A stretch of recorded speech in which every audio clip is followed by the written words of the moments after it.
This sweet little angel is Trickster. She is a 5-month-old lab mix, so she is definitely going to get bigger. As you can see, she is full of that playful puppy energy.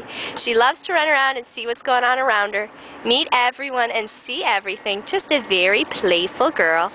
She'd be great in an active home, someone that could just spend some time playing with her. For her age, though, she is very well behaved. She's content just to sit beside you at other times and be petted and scratched.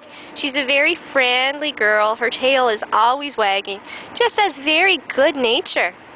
While she's been here at the Humane Society, she's already learning to walk very nicely on a leash. As you can see, she's also learning how to sit on command. She seems to be very smart. She listens to what you say, and she loves treats and takes them very gently. She is going to need some training in her new home, like most young dogs, but she seems to be very trainable already. For her age, she is just such a good-natured, well-behaved girl. She's going to make someone a fantastic new pet.